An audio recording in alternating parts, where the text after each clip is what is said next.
आपके चरणों में वंदन करते हुए कहना चाह रहे हैं कि कहा जाता है कि इस जीवन का पैसा अगले जन्म में काम नहीं आता, मगर इस जीवन का पुण्य जन्मों जन्मों तक काम आता है। महाराज श्री, हम हमारे पैसे को पुण्य में ट्रांसफर करने का उपाय कैसे करें जो कि अगले भाव तक हमारे साथ जा सके? कृपया समाधान कीजिए। देखो, पैसे को पुण्य में परिवर्तित करने का बड़ा सरल उपाय, बहुत अच्छी बात कही। इस जन्म का पैसा अगले जन्म में काम में नहीं आता, इस जन्म का पुण्य अगले जन्म में जरूर काम में आता है, ये यथार्थ है। आपने कहा है कि हम अपने पैसे को पुण्य में कैसे परिवर्तित करें, बड़ा सरल है। देखिए, परिग्रह कहा जाता है पैसे को, पैसा पाप है। आपके जेब में रखा हुआ पैसा क्या है, पुण्य है कि पाप? वैसे पाप कहेंगे क्योंकि वो परिग्रह है, लेकिन उस पाप के पैसे को जब आप मंदिर के गुल्लक में डालते हैं तो क्या हो जाता है? दान। दान क्या हो गया? पुण्य।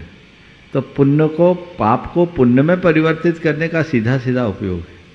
अपने संपत्ति का आप जितना दान कर सको दान करें, आपका पाप पुण्य में परिवर्तित हो जाएगा। चरणों में नमोस्तु निवेदित करते हुए कह रहे हैं कि पानी मर्यादा छोड़े तो नाश होता है, वाणी मर्यादा छोड़े तो विनाश होता है, और नारी मर्यादा छोड़े तो अपराध होता है। तो हे महाराज श्री, हम अपने आप की मर्यादा कैसे बनाए रखें जिससे कि हमसे कोई अपराध ना हो, विनाश ना हो? कृपया बात बिल्कुल सही है। जब तक हम अपनी मर्यादा में हैं तभी तक हमारे जीवन की शोभा है। मर्यादा खंडित होने के बाद जीवन में कदम कदम पर खतरा है।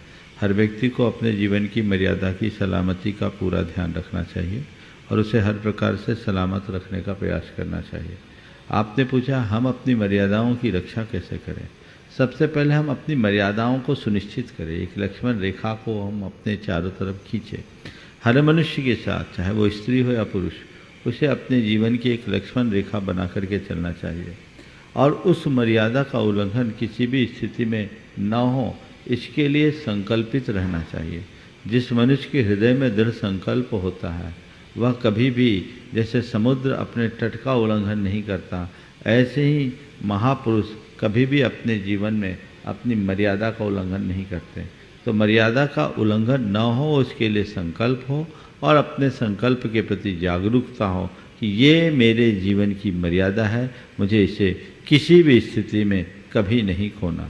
आपके चरणों में वंदन करते हुए कह रहे हैं महाराज श्री कि जिंदगी को खुल करके जीने के लिए हम क्या करें कि साधारण रहें परंतु असाधारण दिखें, चिंतित हों तो भी शांत दिखें, कठोर रहें परंतु सरल दिखें और शुरुआत करें पर विजयी जैसे दिखें। कृपया समाधान करें। साधारण हो असाधारण दिखें, कठोर बने पर नम्र दिखें, और चिंतित हो फिर शांत दिखें, और शुरुआत करें पर विजयी जैसे दिखें।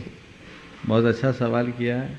और अपने जीवन में ऐसा कैसे ले कि साधारण हो असाधारण दिखें, कठोर हो विनम्र दिखें, चिंतित हो शांत दिखें, और शुरुआत करे पर विजयी मुद्रा में दिखें। इसके लिए 4 बातें मैं आप सबसे कहना चाहता हूँ। साधारण हो असाधारण दिखे, इसके लिए सबसे पहली जरूरत है हर व्यक्ति कर्तव्यनिष्ठ बने। जो मनुष्य कर्तव्यनिष्ठ होता है वह साधारण होने पर भी असाधारण दिखता है।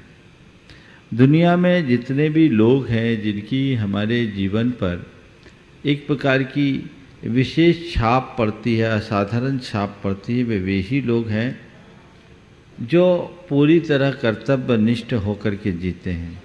तो हम यदि कर्तव्यनिष्ठ होकर के जिए तो साधारण होकर के भी हम अपने आप को असाधारण के तरीके से प्रकट कर सकते हैं। कठोर हों पर विनम्र दिखें, तो उसके लिए हमें चाहिए कि हम नारियल जैसा स्वभाव बनाएं। हम ऊपर से सख्त भले हों लेकिन हमारे अंदर के भावों में शालीनता हो। नारियल की भांति जिस व्यक्ति के जीवन में शालीनता दिखती है तो वह कठोर होकर के भी नम्र दिखाई पड़ता है। ऊपर से कठोर है, भीतर से नम्रता होना चाहिए। स्वभाव इस तरीके का हो। कदाचित हम अपने बर्ताव में तलखी ले आए लेकिन भाव को निर्मल बना के रखें तो कठोर होने के बाद भी हम नम्र दिख सकते हैं। तो वो कठोरता केवल ऊपर की है, अंदर की नम्रता अपने भीतर सलामत रखनी चाहिए। उस व्यक्ति के पुण्य और पाप का जैसा उदय होगा वैसा होगा। लेकिन जहाँ तक पाप लगने और न लगने का सवाल है, तो जो व्यक्ति पारिवारिक संपत्ति का दान दे रहा है तो पुण्य बराबर सबको लगेगा, लेकिन व्यक्तिगत प्रवृत्ति का परिणाम सबको नहीं मिलेगा। आपके चरणों में वंदन करती हुई कहना चाहती कि महाराज श्री, माँ की मृत्यु के पश्चात बेटे ने उनकी जितनी भी संपत्ति थी संपूर्ण संपत्ति को दान दे दिया, तो उस दान का फल उस माँ को लगेगा कि उस बेटे को लगेगा? पहली बात तो ये बताओ, माँ के मृत्यु के बाद उस संपत्ति का मालिक कौन हुआ, माँ या उसका बेटा? स्वाभाविक है, जिसके पास वो संपत्ति वही उसका मालिक होगा। तब वो संपत्ति माँ की रही या बेटे की? संपत्ति बेटे की रही तो जिसकी संपत्ति उसके खाते में पुण्य जाएगा, माँ को कहाँ से मिलेगा? हाँ, माँ को कदाचित माँ ने अपने जीते जी अपनी ओर से दान के भाव किए हों और बेटे को यह कह करके सौंपा हो, बेटा मेरी इस संपत्ति को तुझे दान करना है, तो उसका हिस्सा माँ के पास जाएगा। लेकिन जैसे कि सब लोग छोड़ करके जाते हैं अपने बारिशों के लिए, तो वो पुण्य उस व्यक्ति के पास नहीं जाएगा। वो पुण्य तो उसी का होगा जिसने उसको दान किया है। इसलिए मैं सभी से कहता हूँ, अगर तुम चाहते हो कि तुम अपनी संपत्ति से कुछ पुण्य करो तो जीते जी करके जाओ, अपने पीछे वालों के लिए छोड़कर मत जाओ। अपने जीते जी जो आप करेंगे वही आपके काम का है और उसी अनुरूप कार्य करना भी चाहिए। आपके चरणों वंदन करती हुई कह रहे हैं कि साथ रहने का हुनर ताले से सीखा जा सकता है, क्योंकि ताला टूट जाता है पर अपनी चाबी नहीं बदलता। ऐसा हुनर हम हमारे रिश्तों में कैसे लाएं, कृपया समाधान करें। बहुत अच्छी बात कही। साथ रहने का हुनर ताले से सीखा जा सकता है। ताला टूट जाता है मगर चाबी नहीं बदलता। इसमें एक विशेषता है। ताले और चाबी के संबंध को आपने देखा। चाबी ताले को कब खोलती है? जब उसमें वो सेट हो जाती, उसमें उस तरह के खांचे बने होते हैं तो दोनों एक दूसरे से जुड़ जाते हैं। जिस दिन हम ताले और चाबी की भांति एक दूसरे से पूरी तरह जुड़ जाए, उसी दिन हमारे संबंध वैसे हो जाएंगे। मुश्किल ये है कि हम एक दूसरे के साथ रहते जरूर हैं पर एक दूसरे के होते कहाँ हैं। मैंने कई बार कहा कि हम संबंध को महत्व दे, संपर्क को नहीं। एक साथ रहना संपर्क हो सकता है पर एक दूसरे का होकर रहना संबंध होता है। आज एक साथ बहुत लोग हैं लेकिन फिर भी साथ रहकर भावों की बहुत दूरी है। और बहुत ऐसे भी लोग हैं जो कदाचित साथ नहीं रह पाए लेकिन भावनात्मक लगाव इस तरीके का है कि वे एक दूसरे से बिलग नहीं होते। तो हमें इस बात को बहुत अच्छे से समझकर चलना चाहिए और एक दूसरे का होने के लिए पूरी तरह तत्परता दिखानी चाहिए। चरणों में वंदन करते हुए कह रहे हैं कि महाराज श्री, किसी ने क्या खूब कहा है कि जीवन की छतरी में यदि छेद हो जाए तो मुसीबतों की बारिश सब कुछ बहा कर ले जाती है। तो महाराज श्री, मेरी शंका यह है कि हम अपनी जिंदगी में कौन सी छतरी का प्रयोग करें कि मुसीबतों की बारिश चाहे कितनी भी हो, हम हमेशा आनंद से भरे रहें। कृपया समाधान कीजिए। देखिए, जीवन की छतरी में अगर छेद हो जाए तो मुसीबतों की बारिश सब कुछ बहा कर ले जाती है। लेकिन मैं कहता हूँ, यदि मनुष्य धैर्य की छतरी तान करके चले तो चाहे कितनी मूसलाधार बारिश क्यों ना हो, वो अपने आप को सुरक्षित रखता है। कदाचित बह भी जाए तो वापस वो सब चीज़ें इकट्ठी होती है। हर मनुष्य को इस बात का ध्यान रखना चाहिए। मुसीबतें आती है, जाती है, मुश्किलें, कठिनाइयाँ हर व्यक्ति के जीवन में है। लेकिन ऐसे व्यक्ति अगर मन में धैर्य रखे, सकारात्मकता रखे, आत्मविश्वास बना के रखे और अपनी सोच को आशावादी बना करके चले तो मुसीबतों की घड़ी में भी मुस्कुराने की क्षमता अपने भीतर विकसित कर सकता है। चरणों में नमोस्तु निवेदित करते हुए कह रहे हैं कि हवा भी चलती रहे और दिया भी जलता रहे। हवा भी चलती रहे और दिया भी जलता रहे, जिंदगी में हम क्या करें कि हवा और दिया दोनों का लाभ हमें मिले? कृपया समाधान कीजिए। कुछ नहीं करो, दिया के साथ एक चिमनी जल लगा लो। खुला दिया हो तो उसे हवा क्या हल्का सा झोंका भी बुझा देगा, लेकिन दिए के ऊपर अगर एक चिमनी लगा दी तो चिमनी उसका सेफ गार्ड बन जाएगा, सुरक्षा कवच, जो तेज हवा के झोंके से भी नहीं बुझ पाएगा।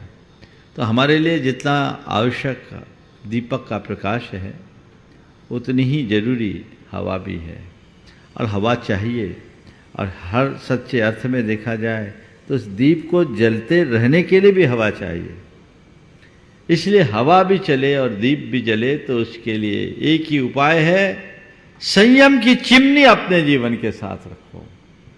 चाहे जैसी विपत्तियों की तेज आंधी भी क्यों न चले, तुम्हारा निष्ठा का दीप कभी बुझ नहीं पाएगा और जीवन में हमेशा आनंद की अनुभूति होगी। कि नमोस्तु निवेदित करते हुए कह रहे महाराज श्री, व्यक्ति की सोच ही उसे बड़ा बनाती है। यदि हम गुलाब की तरह खिलना चाहें तो कांटों के साथ तालमेल रखने की कला किस तरह से विकसित करें? कृपया समाधान करें। बिल्कुल ठीक बात है, सोच ही उसे बड़ा बनाती है। गुलाब की तरह खिले रहना चाहता है तो कांटों के बीच मुस्कुराने की वृत्ति अपने अंदर होना चाहिए। कांटों के बीच खिले रहने की कला अपने भीतर कैसे विकसित करें? सकारात्मक सोचें। पहली बात, अगर हमारी सोच सकारात्मक होगी तो होगा। देखिए, गुलाब को देखकर दो तरह की प्रतिक्रियाएं हो सकती होती।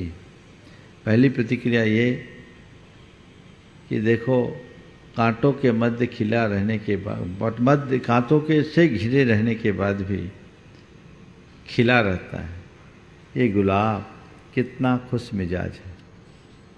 कांटों से घिरे रहने के बाद भी खिला रहता है गुलाब, कितना खुश मिजाज है, एक प्रतिक्रिया।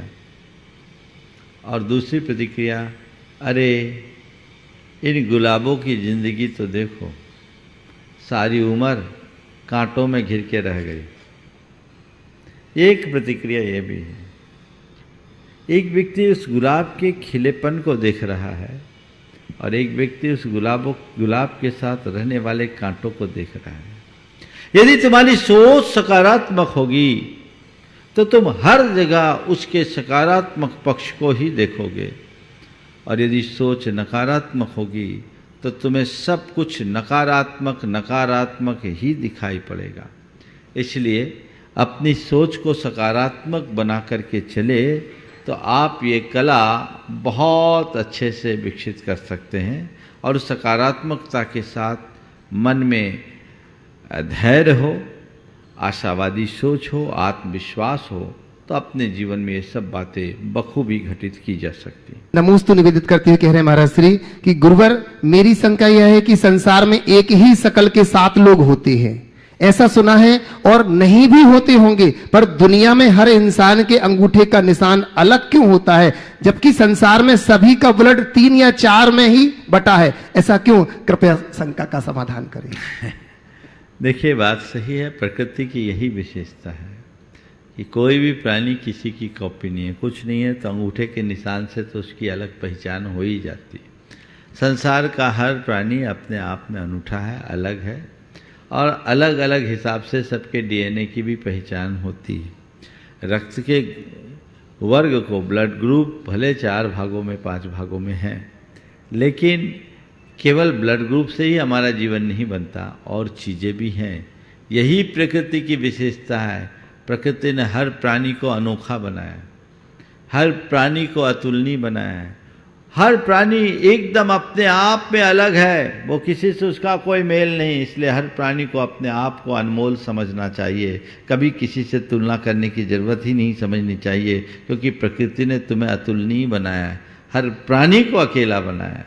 इसे पहचानो, और प्रकृति ने जिस रूप में तुम्हें जन्म दिया है, अपने आप को उसी रूप में देखते हुए आनंदित होने का अभ्यास करो। नमोस्तु निवेदित करते हुए कह रहे हैं कि मेरे जीवन के मार्गदर्शक को मेरी तथा फिरोजाबाद जैन समाज की तरफ से त्रिवार नमोस्तु। मेरी शंका यह है कि महाराज श्री विधानों में चक्रवर्ती, इंद्र, इंद्राणी आदि बनते हैं, इनके पद को पाकर के हम अपने जीवन को कैसे महत्वपूर्ण बना सके और हमें ईश्वर का अनुभव किस प्रकार हो, कृपया समाधान। देखिए, विधानों में इंद्र, चक्रवर्ती आदि बनते हैं, क्यों बनते हैं पूजा विधान में, इसके पीछे के भाव को समझने की जरूरत है।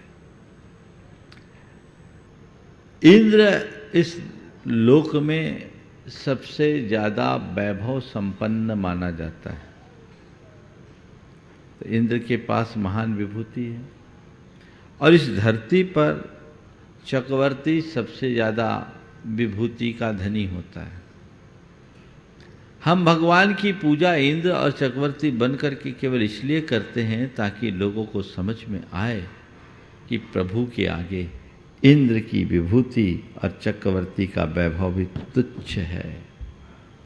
ये इंद्र और चक्रवर्ती के प्रति आकर्षण के लिए नहीं, इंद्र और चक्रवर्ती जैसे वैभव को भी भगवान के आगे तुच्छ समझने के लिए है, उसकी तुच्छता का एहसास करने के लिए। इसलिए मुझे अगर आराधना भी करनी है तो भगवान की करनी है।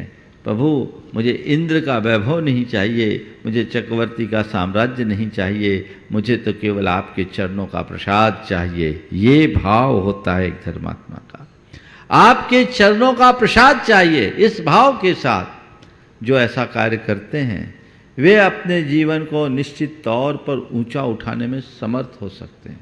तो हम उस दृष्टि से देखें कि ये सब चीज़ें छूट जाने वाली है, ये यहीं रह जाने वाली। एक दूसरी बात, भक्ति के क्षेत्र में हमसे ऊंचा स्थान देवों का है। देव अनवरत अहरनिश भक्ति कर सकते हैं। हम मनुष्यों के साथ खाने पीने की जरूरतें ज़्यादा आ जाती है, हमारे शरीर का सत्व देवों की अपेक्षा बहुत कम है। इसलिए हम इंद्र बन करके पूजा भक्ति करते हैं ताकि हमारे हृदय में भगवान के प्रति लगन बढ़ जाए और अनवरत चलता रहे। एक दृष्टिकोण ये भी है।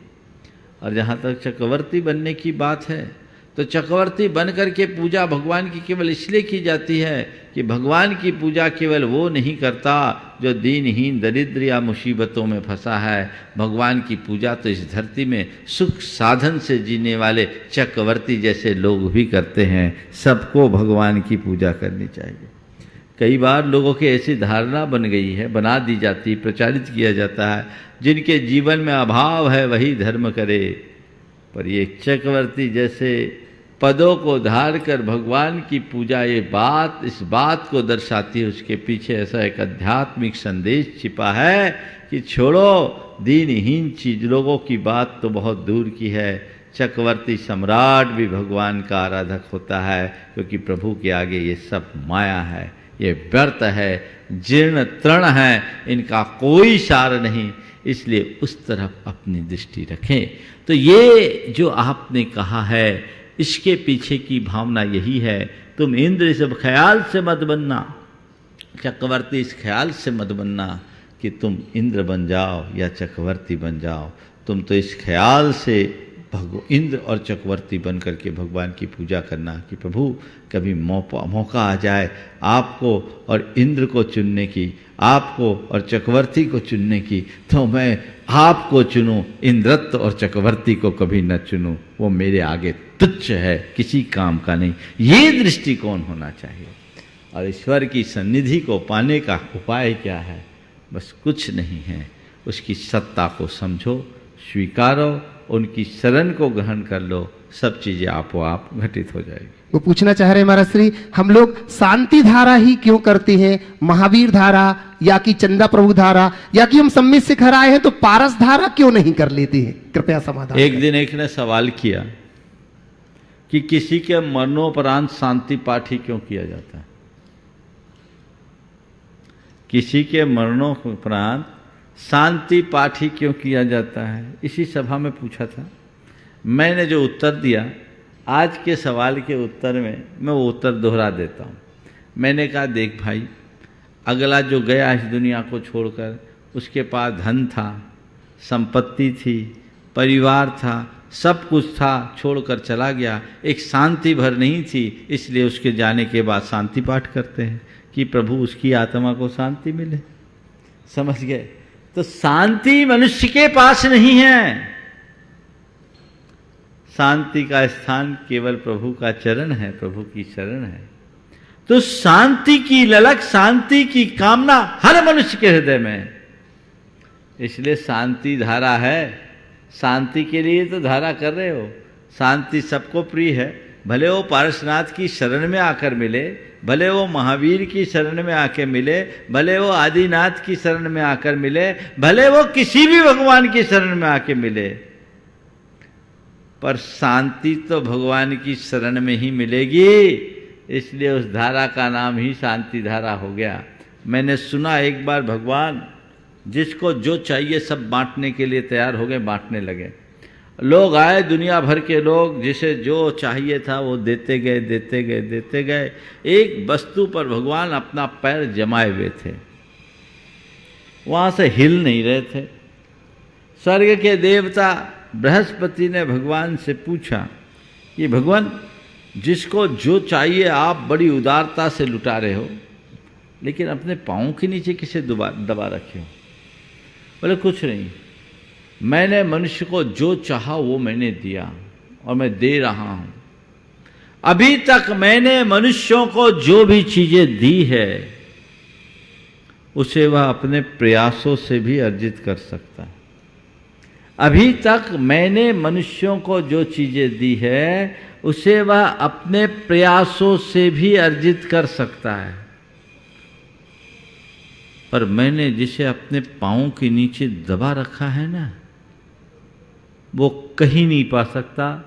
उसके लिए उसे मेरे चरणों में ही आना पड़ेगा। सामने वाला और उत्सुक हो गया, प्रभु आखिर आपने अपने पैरों के नीचे क्या दबा रखी है? बोले मैंने सब कुछ इंसान को दे दी, एक शांति को मैंने अपने चरणों के नीचे दबा रखा है ताकि वो मेरे चरणों में आता रहे। उसके लिए उसे मेरे चरणों में आना ही पड़ेगा। तो शांति चाहिए तो शांति धारा करनी ही होगी। चरणों में वंदन करती हुई कह रहे हैं कि गुरुवर, ज्ञान, कर्म व भक्ति की त्रिवेणी को एक साथ मन में कैसे स्थिर करें, समाधान कीजिए। ज्ञान, कर्म और भक्ति, इन तीनों की त्रिवेणी को जीवन में एक साथ कैसे घटित करें। देखिए, हमारा तो मोक्ष मार्ग ही तीनों का मेल है। सम्यक दर्शन, ज्ञान, चारित्राणि, मोक्ष मार्ग। रत्नत्रय यही तो है जिसमें श्रद्धा भी है, ज्ञान भी है और चरित्र भी है। ज्ञान भी, कर्म भी और भक्ति भी, ये तीनों का समावेश है। जैन विषयी मुक्ति का मार्ग कहता है हम अपने हृदय में प्रभु के प्रति श्रद्धा न रखें, अपने आत्मा का ज्ञान रखें और जीवन को सत्कर्म में नियोजित कर दे, तो एक साथ इन तीनों का समाहार हो सकता है। मोक्ष मार्ग में आरूढ़ हर साधक इसी का अनुभव करते हैं। नमोस्तु निवेदित करती हुई कह रहे हैं कि सुंदरता तभी सार्थक है जब चारित्र शुद्ध है, संपत्ति तभी सार्थक है जब स्वास्थ्य अच्छा है, और मंदिर जाना तभी सार्थक है जब हृदय पवित्र है। तो महाराज श्री, मंदिर जाने से पहले क्या विचार करने चाहिए जिससे कि हम अपने मन को पवित्र कर सकें? एक बार फिर से दोहराइए। सुंदरता तभी सार्थक है जब चारित्र शुद्ध है, संपत्ति तभी सार्थक है जब स्वास्थ्य अच्छा है, स्वास्थ्य अच्छा है, मंदिर जाना तभी सार्थक है जब हृदय पवित्र है। तो महाराज श्री, हमारे विचार कैसे पवित्र रहे, मंदिर जाने के पूर्व हमें क्या करना चाहिए? बहुत सुंदर सवाल किया है। सुंदरता तभी सार्थक है जब चरित्र ठीक है। बिल्कुल असली सौंदर्य तो हमारे चरित्र का ही है। और संपत्ति तभी सार्थक है जब हमारा स्वास्थ्य ठीक है। पहला सुख निरोगी काया, ये हम रोज दोहराते हैं। अब मंदिर जाना तभी सार्थक है जब हमारा हृदय पवित्र है। इस वाक्य को मैं थोड़ा संशोधित करना चाहता हूँ। इसका अर्थ ये न समझे कि जिनका हृदय पवित्र है वही मंदिर जाए। इसे इस संदर्भ में लें कि मंदिर जाने का तभी लाभ है जब मंदिर जाकर हम अपने हृदय को पवित्र करें। कई बार लोग ऐसा कहते हैं, जिनके मन में मलिनता है उनको मंदिर जाने से कोई लाभ नहीं, उसे मंदिर नहीं जाना चाहिए। मैं इसके उलट बोलता हूँ, जिसके मन में जितनी मलिनता उसे उतना ज़्यादा मंदिर जाना चाहिए, मंदिर में रहना चाहिए। तो क्यों? क्योंकि मैं तो इतना ही जानता हूँ, जो व्यक्ति बीमार है अस्पताल में उसे ही जाना चाहिए।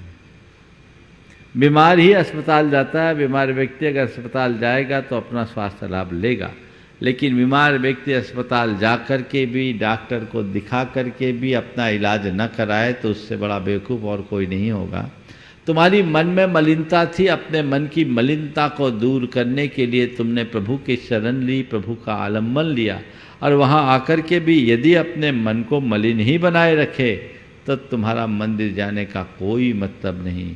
प्रभु से प्रेरणा लो अपने मन को निर्मल बनाने की, अपने जीवन को विशुद्ध बनाने की, और उस प्रेरणा के साथ जब आगे बढ़ोगे तो तुम्हारा मंदिर जाना सार्थक होगा। बहुत सारे लोग हैं जो एक तरफ भगवान की भक्ति जरूर करते हैं, लेकिन अंदर जहाँ के तहाँ रहते हैं, काले के काले रहते हैं। कहते हैं मुँह में राम बगल में छुरी। ये स्थिति बिल्कुल उचित नहीं है।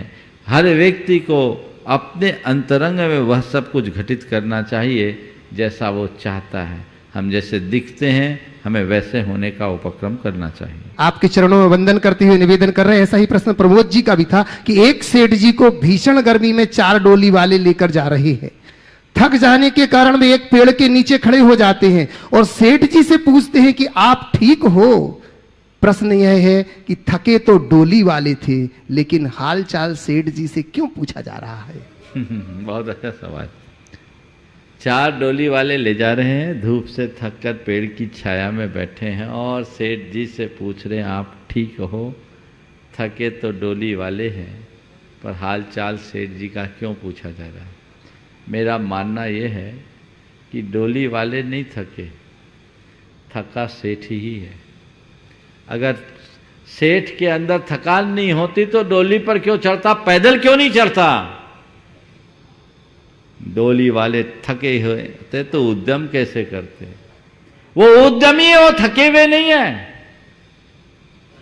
और एक बात ध्यान रखना, कदाचित डोली वाले थक भी जाए तो तन से थके, मन से नहीं। उनका उत्साह नित्य का है, रोज ये काम करते हैं। लेकिन सेठ की हालत तो बड़ी विचित्र है और दयनीय भी। वो तन से भी थका है और मन से भी थका है। तन से थका, इतना थका है कि 10 कदम चलने में सक्षम नहीं, और मन से थका, इतना थका है कि बिना गोलियों की नींद नहीं। तो ठीक ही पूछ रहे हैं सेठ जी आप कैसे हो? बहुत गंभीरता से इस बात पर विचार करना चाहिए। यह जीवन के सच्चाई को उजागर करने वाला है। हर मनुष्य तभी अपने जीवन में सफल होगा और सुखी होगा जब वह सतत उद्यमशील बने और अपने जीवन को आगे गति दे। नमोस्तु निवेदित करते हुए कह रहे हैं कि हमारी दादी पहले कहा करती थी कि पहले जमाने के लोग बहुत अच्छे होते थे, मिलनसार हुआ करते थे और आपस में काफी प्रेम होता था। आज देखता हूं कि लोगों का मिलना जुलना बस एक फॉर्मेलिटी रह गई है। आज बोली से ज्यादा नाश्ते की थाली में जोर दिया जाता है। तो मेरा सवाल यह है कि हम समय से तो काफी आगे बढ़े जा रहे हैं, पर हमारी सोच उतनी पीछे क्यों होती जा रही है? हम समय से काफी आगे बढ़ते जा रहे हैं, पर हमारी सोच उतनी पीछे क्यों होती जा रही है? इसके पीछे कई कारण हैं। सबसे बड़ी बात जो आज के इस दौर में है वो है उपभोक्तावादी मनोवृत्ति। पहले हमारे संबंधों के आधार प्रेम और आत्मीयता होती थी, आज उसका स्थान आवश्यकता और उपयोगिता ने ले लिया। और जब संबंधों से प्रेम और आत्मीयता खो जाएगी तो ये स्थितियां दिनों दिन बनेगी, और आज वो बन रही है। लोग बाहर से बहुत मजबूत हो रहे हैं, अंदर से उतने ही कमज़ोर हो रहे हैं। हमारे जो परंपरागत मूल्य थे, प्रेम, आत्मीयता, परस्परता, बंधुत्व, अहिंसा और करुणा के, वे दिनों दिन क्षीण होते जा रहे हैं। और उसके पीछे जो सबसे बड़ी बात दूसरी है वह है बढ़ती हुई संवेदनहीनता, हमारी संवेदना दिनों दिन उथली होते जा रही है। संवेदना के क्षीण होने के साथ साथ हमारे संस्कारों में भी दिनों दिन ह्रास होता जा रहा है। तो बढ़ते उपभोक्तावादी मनोवृत्ति, संवेदनहीनता, संस्कारहीनता जीवन में स्नेहहीनता का कारण बन रही है। अगर हम वापस अपनी सोच को अध्यात्म से जोड़ें, परंपरागत मूल्यों से आत्मसात करें और अपने अंदर की संवेदनाओं को उजागर करें, तो हमारे संस्कार भी प्रबल होंगे और हमारा जीवन स्नेहासिक्त होगा, हमारा जीवन स्नेह से भरेगा, स्नेहापूरित होगा और हम अपने जीवन का पथ प्रशस्त करने में समर्थ हो सकेंगे। नमोस्तु निवेदित करते हुए कह रहे हैं कि सहन शक्ति सिद्ध बनने का मार्ग प्रशस्त करती है। तो मुनिश्री, हम गृहस्थ जीवन में रहते हुए भी सहन शक्ति को कैसे बढ़ाएं जिससे कि हम सिद्धत्व की ओर आगे बढ़ सकें? बस इस वाक्य को दोहराते रहो, सहन शक्ति सिद्ध बनने का मार्ग प्रशस्त करती है।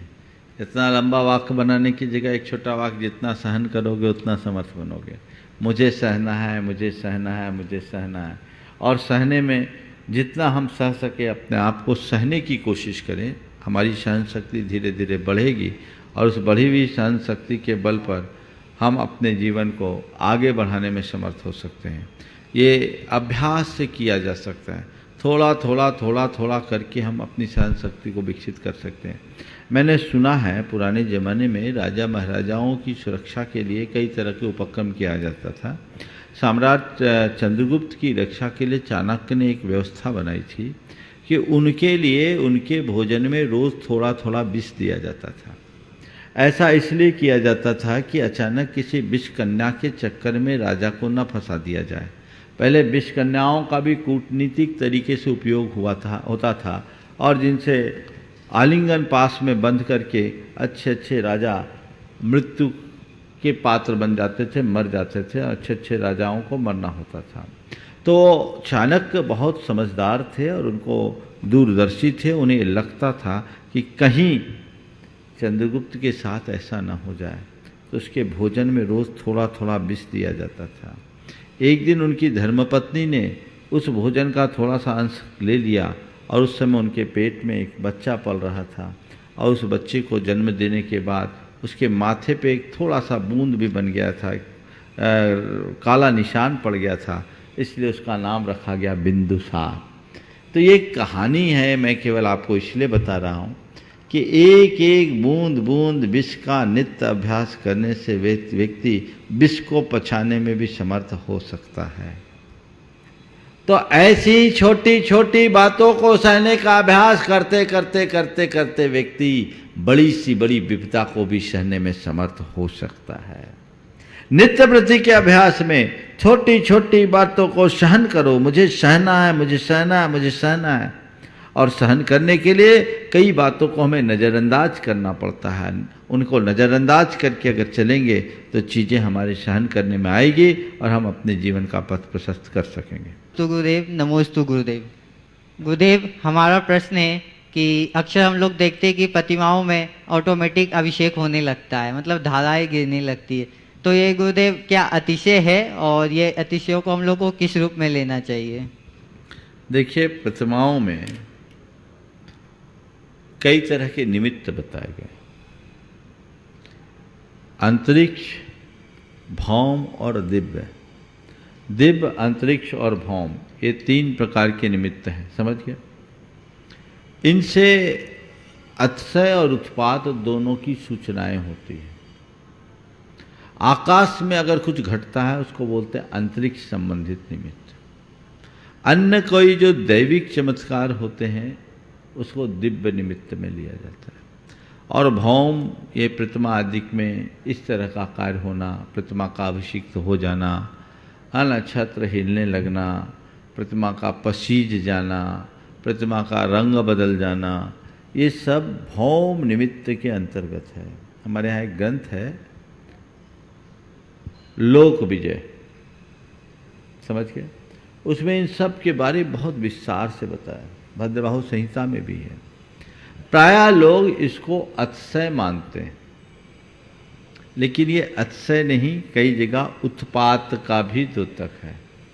तो अतिशय और उत्पात हमें दोनों चीजें समझना चाहिए। तीर्थंकर प्रतिमा का अभिषिक्त होना अतिशय है और तीर्थंकर प्रतिमा का पसीज जाना उत्पात का द्योतक है। अभिषिक्त होना और पसीजना, इसमें बड़ा अंतर है। जब तीर्थंकर प्रतिमाएं अभिषिक्त होती है तो माथे से धारा बहती है और पसीजती है तो शरीर से बूंद बूंद बूंद बूंद निकलने लगता है। तो पसीजना अच्छा नहीं बताया गया। ऐसा लिखा है कि अगर कहीं तीर्थंकर प्रतिमा पसीजती हुई दिखाई पड़े तो शीघ्र शांति कर्म करना चाहिए, क्योंकि लगातार 7 दिन तक तीर्थंकर प्रतिमा यदि ऐसे पसीजते दिखे तो 6 महीने के भीतर श्रावकों और श्रमणों पर विधर्मियों द्वारा महान उपसर्ग का संकेत है। आजकल लोग प्राय इन सब बातों को महिमा मंडित कर देते हैं और जरूरत से ज़्यादा उसका प्रचार प्रसार हो जाता है। इसे अतिशय और चमत्कार से जोड़ देते हैं। ये उत्पात है। तो उत्पात 1 दिन हुआ, ठीक है, शांति कर्म करो। 7 दिन हुआ तो बहुत बड़ा खतरनाक संकेत बताया। तो इसी तरह से अन्य अनेक चीज़ें हैं जिनका उल्लेख अभी मैं यहाँ करना नहीं चाहता, उसको उस संदर्भ में देख करके चलना चाहिए। गुरुदेव, इसी से थोड़ा जुड़ा हुआ है हमारा प्रश्न कि अक्सर देखा जाता है कि ये पुरानी जो प्राचीन प्रतिमाएं होती है उन प्रतिमाओं में अधिकतर ऐसा होता है। हाँ, प्राचीन प्रतिमाओं के साथ होता है, कुछ जगह अर्वाचीन प्रतिमाओं में भी हुआ है। ये एक संयोग है, इसको संयोग के रूप में देखना चाहिए। प्राचीन प्रतिमाओं का अपना प्रभाव होता है, उनमें वर्षों से लोग पूजा अर्चा करते आ रहे हैं, उस तरह की स्थितियाँ होती है। लेकिन नई प्रतिमाओं में भी कई जगह हुआ होता है। नमोस्तु महाराज श्री। महाराज जी जो विधान करते हैं तो जो पहले ताराचंद जी द्वारा लिखित शांति विधान था, उस विधान में स्थापना प्रत्येक वलय में की जाती थी, पर आज उस विधान में स्थापना एक ही बार करते हैं, क्योंकि शांतिनाथ भगवान तो वही हैं। पर आज जो विधान लिखे जा रहे हैं उसमें भी ऐसा किया जा रहा है कि अष्टक न चढ़ा करके स्थापना हर वलय में करो और अष्टक न चढ़ाओ। ऐसा क्या उचित है, आगम अनुकूल है?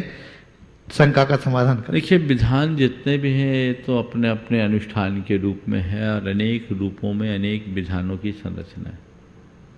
मैं आपको बताऊं, सिद्धचक्र विधान भी है ना। मैंने जब पांडुलिपियाँ देखी तो उसमें कई तरीके के सिद्धचक्र विधान है, सिद्ध यंत्र भी कई तरीके के। शांति विधान का जो मूल रूप संस्कृत के शांति विधान में है, हमें उसे अपना करके चलना चाहिए। बाद के लोगों ने उसमें काफ़ी कुछ परिवर्तन किया, हिंदी में किया, नित्य प्रति परिवर्तन होते रहे।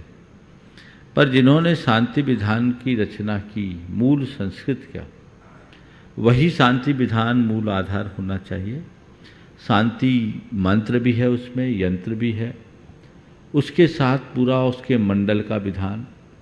और मैंने 2-3 बार यहाँ कराया भी है। शांति विधान उसी रूप में होना चाहिए। उस शांति विधान में ये भी बताया है कि उस यंत्र का अभिषेक करे दर्पण के माध्यम से, और दर्पण के माध्यम से अभिषेक करने के बाद 2 झल्लरी बनाए और झल्लरी के माध्यम से उस अभिषेक के उपरांत उस झल्लरी को बजाए। उसकी ध्वनि जितनी दूर तक जाएगी उतनी दूर तक शांति होगी। ये व्यवस्था और ये विधान उसमें दिया। तो इन बातों को हमें उसी तरीके से देखकर समझ करके चलना चाहिए। तो जो जहाँ व्यवस्था दी गई है तदनुरूप अगर हम काम करते हैं तो ये बहुत अच्छा रहता है। परिवर्तन करे पूजा अर्चा की दृष्टि से मैं उसका निषेध नहीं करता, पर इसमें इतना जरूर देखना चाहिए कि इसके पीछे कहीं मूल में भूल ना हो जाए। जो बीजाक्षरों की उनने संरचना की है, पिंडाक्षर जोड़े गए हैं और अन्य मंत्रों को जोड़ा गया है, वो मूल संस्कृत विधान के अनुरूप हो तो ही ज़्यादा प्रभावी प्रतीत होता है। इसी से संबंधित थोड़ा सा प्रश्न है। शांति विधान में तो मूल में एक ही बार स्थापना की जाती है, पर यहाँ हर वलय में स्थापना कई बार कर रहे हैं और अष्टक नहीं चढ़ा रहे, जल चंदन अक्षत पुष्प। वो तो अब विधानकारों की अपनी सोच है। कर ले तो कोई पाप नहीं है, लेकिन मूल से मिला करके करना ज़्यादा अच्छा है। नमोस्तु निवेदित करती हुई कहना चाह रही हैं महाराज श्री कि एक बच्चा जो जैन नहीं है और उसने जैनत्व को अपनाया है, और एक बच्चा जो जैन होकर के भी अगर व्यसनी होता है, तो हम दोनों में श्रेष्ठ किसको माने? देखिए, जो व्यक्ति जैन नहीं है, जैनत्व को अपनाया है, निश्चित स्वागत योग्य है और हमें उसको आदर देना चाहिए, सम्मान देना चाहिए। लेकिन जो जैन होकर के व्यसनी हो गया है, उसे भी दुत्कारना नहीं चाहिए, अपितु उसे पुचकार करके सुधारने का प्रयत्न करना चाहिए, ताकि उसके हृदय में जैनत्व का गौरव बढ़ सके और वो अपनी श्रेष्ठता को पुनः प्राप्त कर सके। हम इसमें तुलना न करें, अपितु हमें ऐसे व्यक्ति के प्रति करुणा बढ़ानी चाहिए और अपने करुणा भाव से उसे वापस मूल धारा में लौटाने का प्रयास करना चाहिए। नमोस्तु निवेदित करते हुए कहना चाह रहे हैं कि इन दिनों अभिषेक पूजन करने वाले बंधुओं में विभिन्न प्रकार के रंगीन धोती दुपट्टा पहनने का चलन हो गया है, जैसे नीले, लाल आदि, जबकि हमारे पूर्वजों के समय में केवल केसरिया अथवा सफेद धोती दुपट्टा ही प्रयोग में आते थे। तो इस तरह रंगीन वस्त्रों का हम क्या महत्व समझें?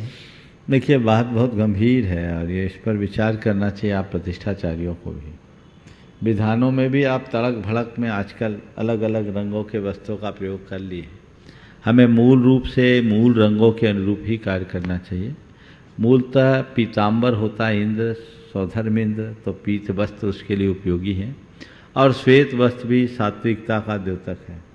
कई जगह जो दूसरे वस्त्रों का प्रयोग करने लगे एकदम गहरे रंगों के, वो उचित नहीं है। इससे हमारा ड्रेस कोड खराब होता जा रहा है।